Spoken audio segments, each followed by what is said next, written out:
بسم اللہ الرحمن الرحیم۔ شرفو میاں کی عمر 70 کے قریب تھی۔ محلے کے نکڑ پر پھلوں کا ٹھیلا لگایا کرتے تھے۔ گھر میں ان کی بیوی جمیلہ چاچی کے علاوہ کوئی نہیں تھا۔ 2 بیٹے 1 بیٹی بچپن میں ہی اللہ کو پیارے ہو گئے تھے۔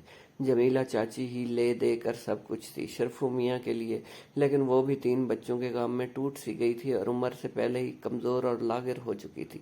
محلے سے آتے جاتے ہوئے شرفو میاں سے دعا سلام ہو جاتی تھی، لیکن ہر اتوار کو میری بیٹھک شرفو میاں کے پاس طے تھی۔ شرفو چاچا کبھی اپنے زمانے کے واقعات سناتے۔ شرفو چاچا بہت خوددار اور رسول پسند تھے۔ پوری زندگی غریبی میں گزار دی، کبھی کبھی تو فاقے تک کاٹے، لیکن کسی کے آگے ہاتھ نہیں پھیلائے۔ کبھی کسی سے مدد نہیں مانگی اور نہ کسی کا احسان لیا۔ کبھی نصیحتیں کرتے، ان کے تجربات سے مجھے بھی بہت کچھ سیکھنے کو مل جاتا، اور کبھی اپنی آپ بیتی سنانے لگ جاتے۔ مجھے ان کی آپ بیتی سے یہ بات تو سمجھ آ گئی تھی کہ جمیلہ چاچی ان کے لیے سب کچھ ہے۔ انہیں چاچی سے بہت محبت تھی۔ اگر یہ کہا جائے تو غلط نہیں ہوگا کہ شرفو چاچا جمیلہ چاچی کی خاطر ہی زندہ تھے۔ شرفو چاچا اکثر کہا کرتے تھے کہ وہ جمیلہ چاچی کے بنا کچھ بھی نہیں، جمیلہ چاچی کے لیے وہ کچھ بھی کر سکتے تھے۔ پچھلے کئی دنوں سے میرا کاروبار بہت بڑھ گیا تھا، اس لیے میں صبح سویرے جلدی سے کام کے سلسلے میں گھر سے نکل جاتا، اس لیے شرفو میاں سے ملاقاتیں نہیں ہو پا رہی تھی، اور اتوار والا دن بھی مصروفیت میں گزر گیا۔ 2 ہفتے تک میں شرفو چاچا کی شکل نہیں دیکھ سکا تھا۔ آج فرصت تھی، سوچا شرفو چاچا سے مل رہا ہوں، لیکن نکڑ خالی تھا۔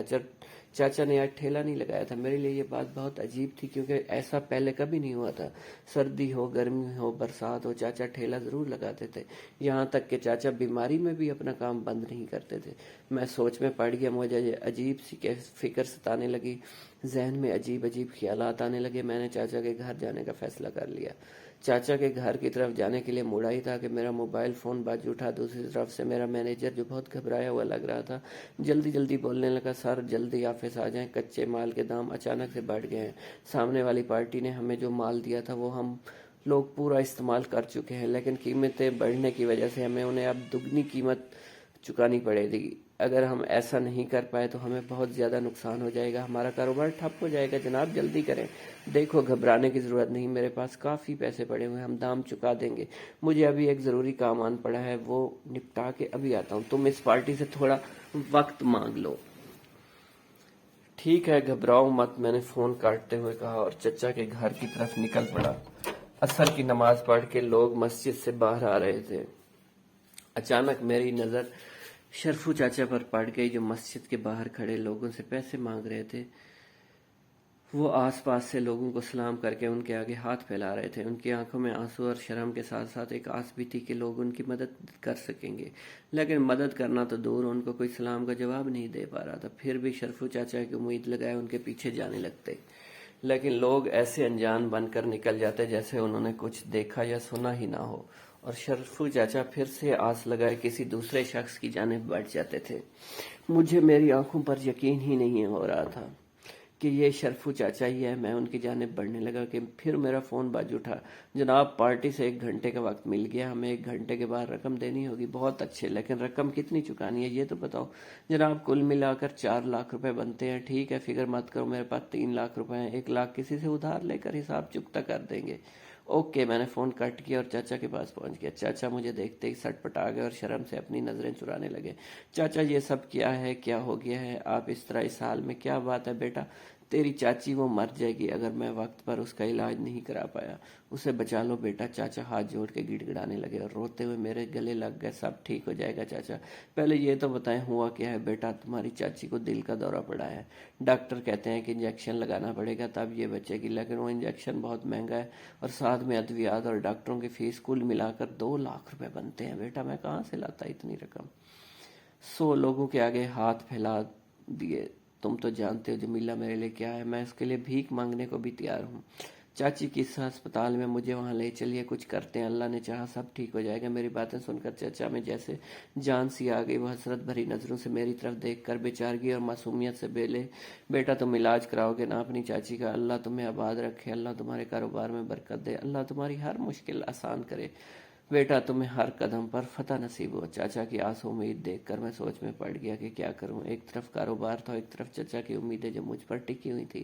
اگر یہاں علاج کے لیے 2 لاکھ لگا دیتا تو کاروبار ٹھپ ہو جاتا، اگر کاروبار کے لیے پیسے لگا دیتا تو ایک غریب لاچارگی مجھ سے لگی امیدوں کا بھرم ٹوٹ جاتا، میں پس و پش میں پڑ گیا۔ آخر میں نے فیصلہ کر لیا کہ کاروبار کا جو ہوگا دیکھا جائے گا، مجھے چاچا کی امیدیں برقرار رکھنی ہیں۔ میں نے اپنا موبائل بند کیا اور علاج کی رقم ہسپتال میں جمع کرا دی۔ دوسری صبح چاچی کی طبیعت سنبھل چکی تھی۔ چاچا خوش تھے، بار بار پیار سے میرے سر پر ہاتھ پھیر کر دعائیں دینے لگتے، کبھی میرا ہاتھ چومنے لگتے اور کہتے، بیٹا تم نے میرا سہارا بچایا، اللہ تمہارا سہارا بنے گا، یہ میری دعا ہے تمہارے لیے ہمیشہ کے لیے۔ ابھی چاچا مجھے یہ دعا دے ہی رہے تھے کہ میرا مینیجر مجھے تلاش کرتا ہوا اسپتال میں آ گیا۔ وہ کافی بوکھلایا ہوا تھا۔ جناب آپ کو کل سے فون کر رہا ہوں لیکن آپ کا فون بند آ رہا ہے۔ جناب وہ پارٹی کی رقم، میں نے ہاتھ کے اشارے سے مینیجر کو روک دیا۔ ہاں ٹھیک ہے، میں جانتا ہوں ہم وعدے کے مطابق پارٹی کی رقم نہیں چکا پائے اور اب ہمارا کاروبار برباد ہو چکا ہے، ہم مقروض ہو چکے ہیں۔ خیر میرے پاس ابھی بھی 1 لاکھ روپے بچے ہیں، تم وہ پیسے لے جاؤ، اپنی اور ورکرز کی تنخواہیں بانٹ لو، آفس کو تالا لگا دو اور کسی دوسری جگہ کام ڈھونڈ لو۔ کہتے ہوئے میں نے غم اور صدمے سے اپنا سر جھکا لیا۔ جناب آپ میری پوری بات تو سن لیں۔ مینیجر اپنی بات پر زور دیتے ہوئے بولا، مقروض ہم نہیں ہوئے ہیں اس پارٹی کے، اب وہ پارٹی ہماری مقروض ہے۔ میں حیرت سے مینیجر کی طرف دیکھنے لگا۔ جی جناب، کل پارٹی سے وقت لینے کے آدھے گھنٹے بعد ہی کچے مال کے دام اتنے گر گئے کہ اب وہ لوگ ہمارے مقروض ہو چکے ہیں اور اب وہ ہم سے وقت مانگ رہے ہیں، اس لیے کل سے آپ کو فون لگا رہا ہوں لیکن آپ کا فون بند آ رہا تھا۔ کتنا وقت دینا ہے اس پارٹی کو؟ ان سے کہنا وقت کی کوئی قید نہیں ہے، جب آپ کے پاس رقم ہو جائے جمع کرا دینا، میں نے مینیجر کو نرمی سے جواب دیتے ہوئے کہا اور سوچنے لگا، مجبور و لاچار کی دعا کتنی جلدی قبول ہو جاتی ہے۔ اللہ نے شرفو چاچا کی دعا زبان سے نکلنے سے پہلے ہی قبول کر لی تھی۔ ویورز، آپ کو یہ اچھی سٹوری پسند آئی ہو تو میرے چینل ٹی لیف سینما کو سبسکرائب کرنا مت بھولیے گا۔ بہت شکریہ۔